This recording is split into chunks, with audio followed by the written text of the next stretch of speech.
Hello, my name is Danae, and I wanted to make a quick video so that you can get to know me as an artist and as a person and as a human being. I post a lot of videos of just me singing on the internet, but you don't know the story behind me or what I've been through or where I am or where I'm going. Basically, you don't know me. So I wanted to make a video to just kind of do an interview style so that you can get to know Danae as an artist.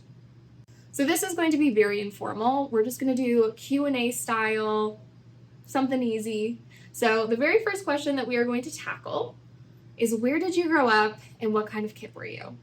So I grew up in Toronto, Canada. I love to say that I grew up downtown, but if you're from Toronto, I grew up a little bit more uptown, and I was insane as a child. I was bouncing off the walls, full of energy, sassiest kid in the room, just an absolute maniac. But as a kid, I was very artistic. So I started writing music at 5 years old, and I never stopped. So when you think of me as a child, it was a lot of dancing and singing and acting. I did musical theater. I sang opera for a few years. I did dance classes until I was 18. And songwriting was always my go-to. Like, I locked myself in my bedroom from 5 until now, just writing music and getting my thoughts and feelings out.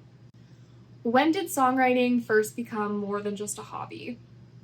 It's a good question. I feel like it's always been a hobby because it's not technically my career. Like I said, when I was 5 years old, I wrote my first song. It was very dramatic. It was about a fight that me and my friend had in grade 1. And I remember I had this line. It was like, "I'm gonna go ahead and throw out your favorite purse." And at 5 years old, that was a fucking insult. That was like, whew, damn, you threw out her purse? Like, whoa, crazy. And then, yeah, like I said, I never stopped writing. It was always about, I don't know, like anything emotional, but it's always been a hobby. It's always been a way for me to get things out of my body and out of my mind. I started posting YouTube videos when I was maybe 15. You probably can't find them anywhere. There is a channel that's up there right now that I cannot get rid of for the life of me because I lost the email address. So there's some floating around from like when I was 15 to 16 years old. And I would say maybe that's when it stopped being a hobby. I started posting content. I started entering contests and doing songwriting contests and singing on stage and doing performances. And then it just kind of kept ebbing and flowing up until now. What did writing songs give you that nothing else did? Therapy? That's a good question. Like I said, I write music to feel. I basically write music to get things out of my body and out of my mind and to just like process things. And that's always what writing music has done for me. It's been a way for me to understand what's going on and express what's going on. I like to say I have a small body with big emotions. I am a highly, highly, highly emotional person. And so, yeah, songwriting, essentially what nothing else could do for me, has always gotten things out of my body. Who were you before you called yourself an artist? Oh. I've always been an artist. I've never not been an artist. When I was 2 or 3, my mom would put music on, like on the TV or like, who knows, like a stereo, like what was going on back then. But she'd put music on, and I, at 2 and 3, would find the closest coffee table, and I'd pull myself up onto it, and I would act as if that coffee table was my stage, and I would dance on the coffee table.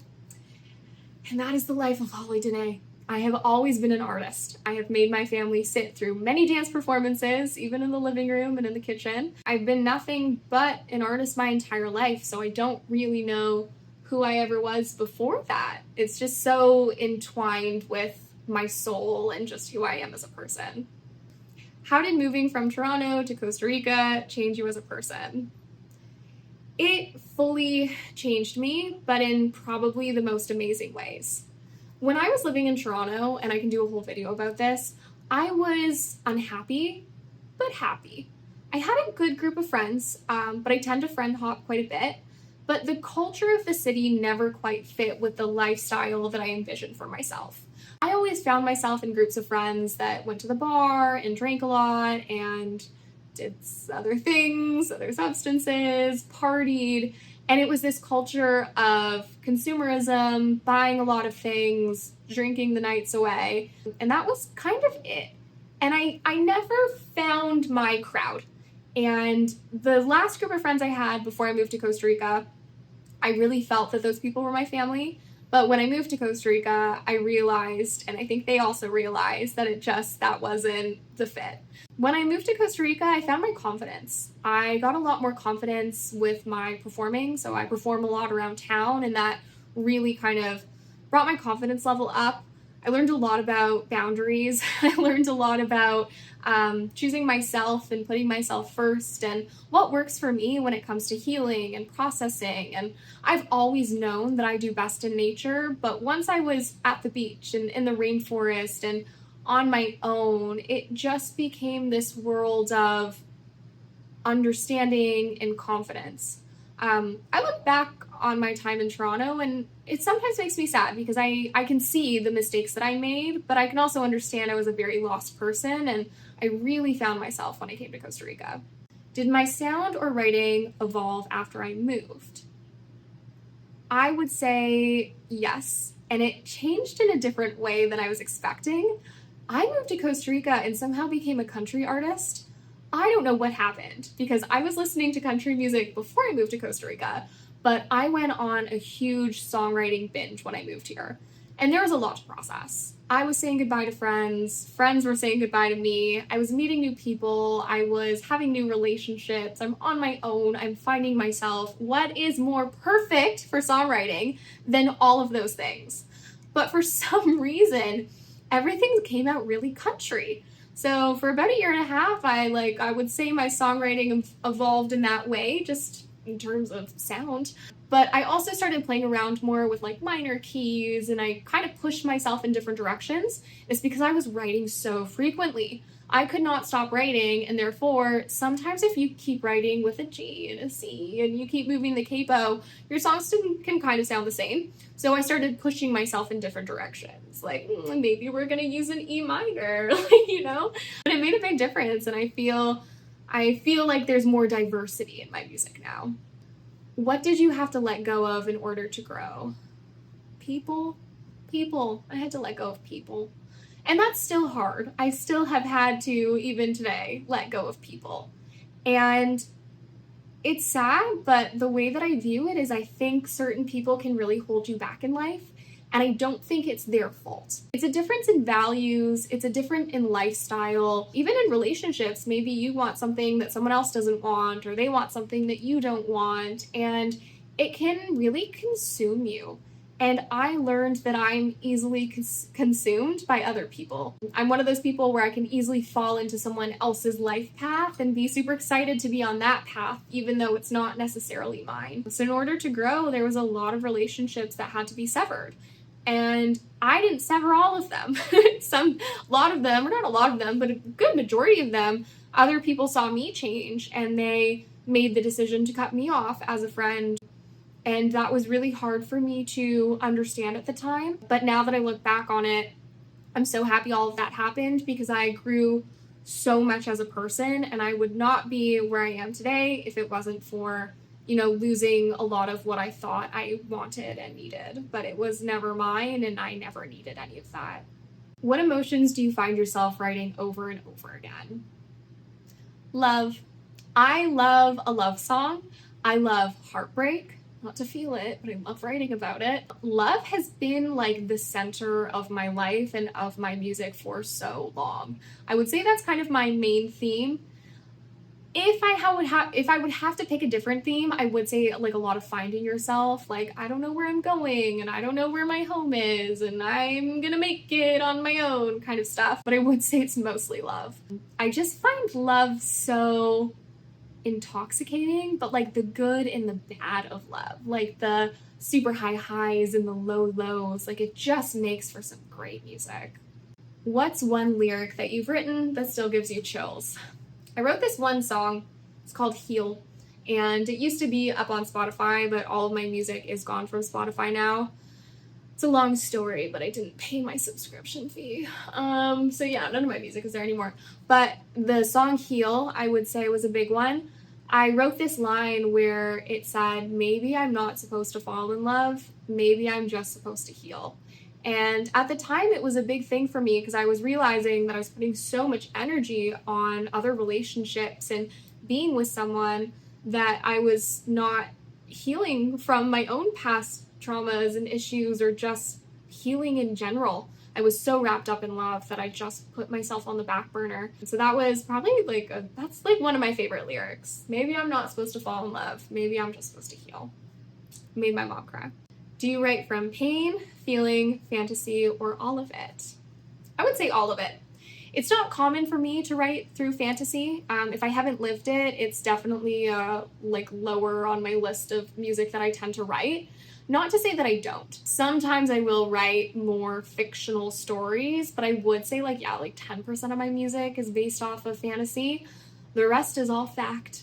It's all something that happened, something that I'm going through, some sort of thought in my head, because I write to release emotions. So if I'm writing and I have nothing to release, I'll write a little bit of something else. But I would say 90% of what you hear is typically something that I lived through. What's the most vulnerable song you've ever released? I love a good love song, like I told you, and I released 2 love songs that were written specifically for people, where I showed them. I went, this is on Spotify, I wrote this song for you.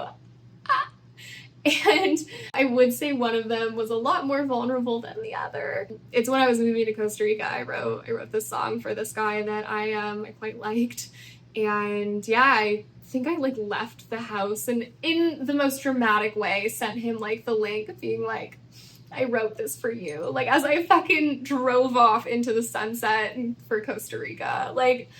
The drama, the movie moment that I fucking lived for during that moment. I felt it was really vulnerable. It was a vulnerable song. It was very I'll be here for you forever, which did not pan out, as you can imagine. But I think anytime you write for someone else, it feels vulnerable, because you're essentially, feels like you're a little kid, in grade 2, and you're writing someone a love letter, check yes to say that you like me back. That's how I feel sometimes when I share these songs. I'm okay, just so you know, I'm not great with words of affirmation, but I will write a song about you.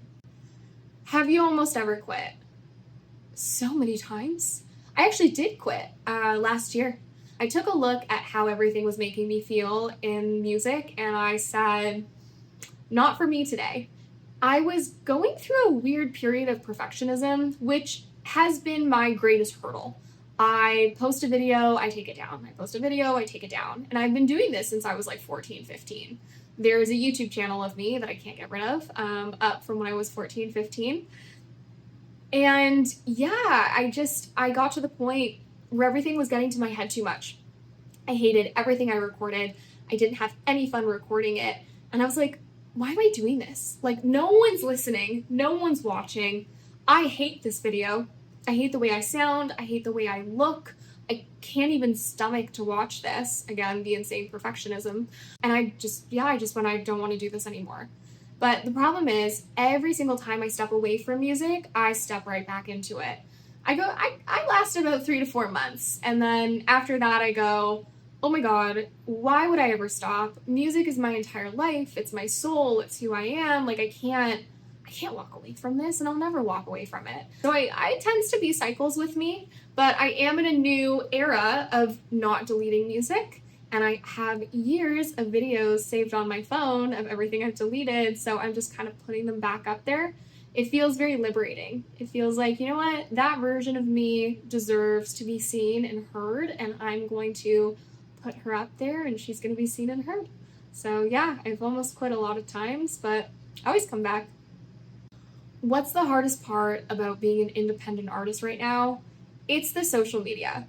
As an independent artist, we need to be an influencer. I need to be great at branding. I need to be a marketing genius, and I need to be consistent. And when you have a full-time job and you're not the best at marketing, and I know who I am as a person, but what is my brand? I don't know. I've got a Pinterest board trying to figure it out, but I need to be perfect at all of these things.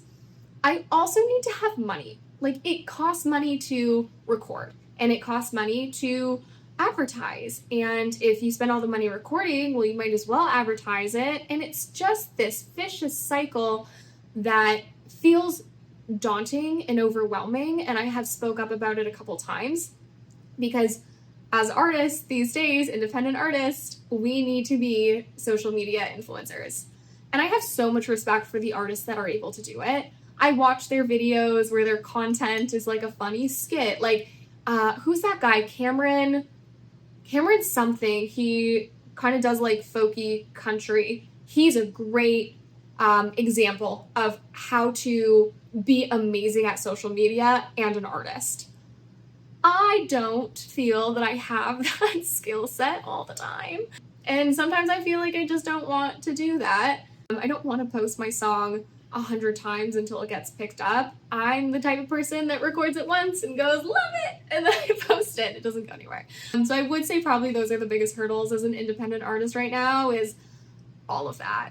And I will tackle it, but I will tell you, it is so difficult.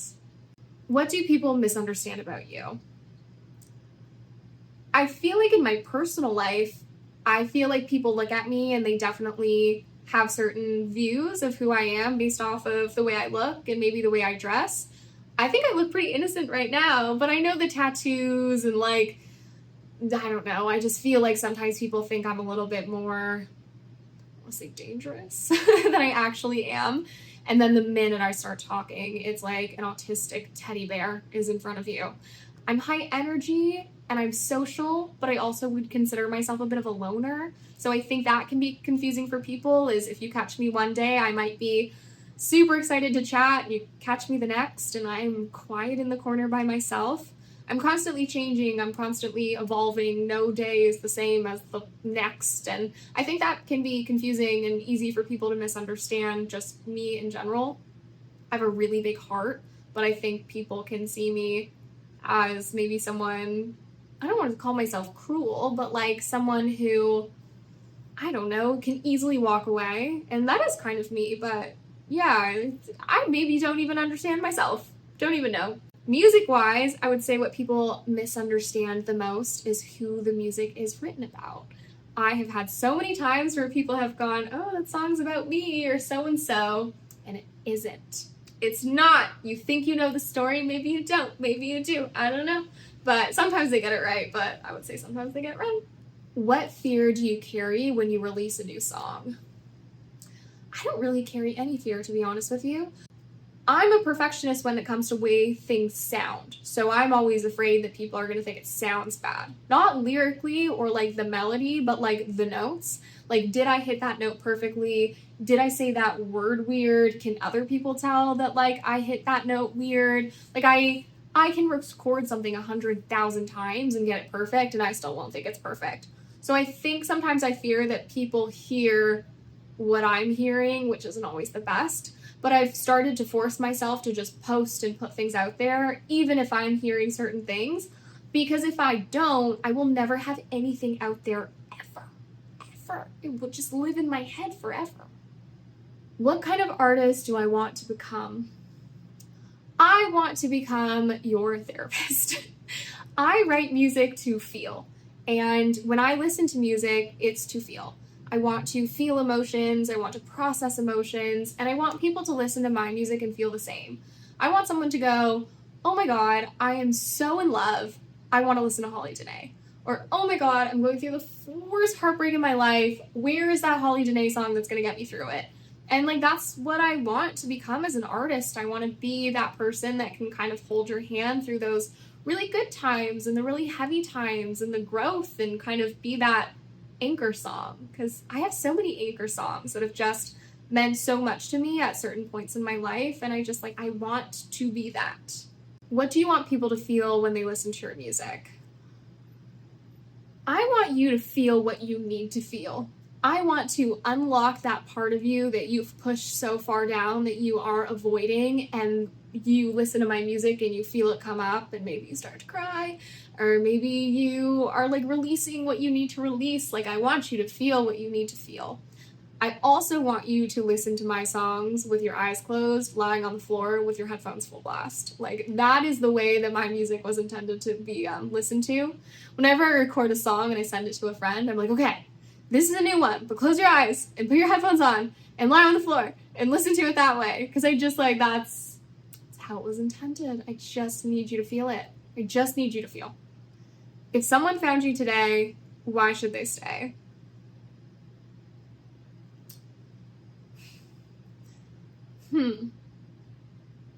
If you found me today, you should stay because I feel like I'm just beginning.